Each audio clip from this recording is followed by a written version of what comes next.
Il est accessible par 2 immenses anses qui permettent d'y entrer ou d'en sortir. Une situation rare sur la Côte d'Azur. Avec ses 1200 places, le port de Cavalère pourrait faire le bonheur de ceux qui en profitent. Aujourd'hui, il fait plutôt travailler la justice.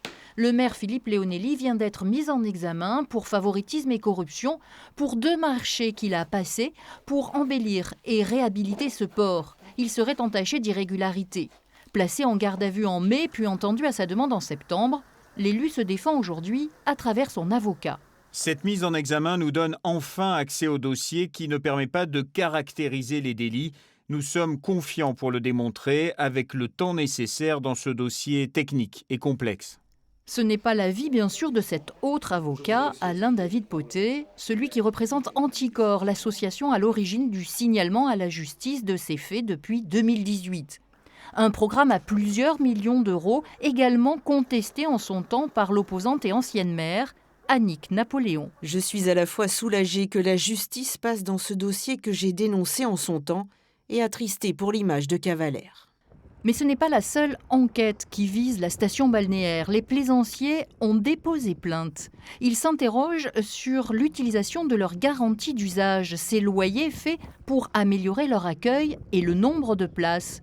Leurs montants ont été multipliés par 2, voire plus. Par le système des garanties d'usage, il a fallu qu'ils nous vendent des places à des prix que nous estimons exorbitants par rapport à ce qu'ils étaient. Et on a pensé qu'ils allaient faire des travaux en contrepartie.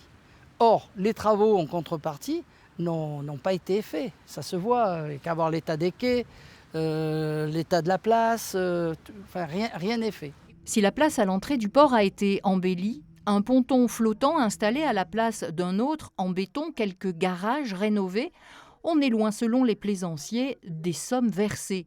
Et surtout, le projet de démolir ce grand quai en béton n'est absolument pas compris par les associations.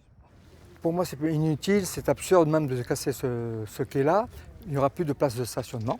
Il y aura très peu de place pour les petites unités. La capitainerie va disparaître de l'avant-port pour aller dans l'arrière-port. Je ne vois pas l'utilité à ce sujet-là. Aujourd'hui, à Cavalère, les travaux semblent suspendus dans le port. Le conseil municipal, lui, a voté une délibération pour prendre en charge à l'unanimité l'ensemble des frais de justice de son maire.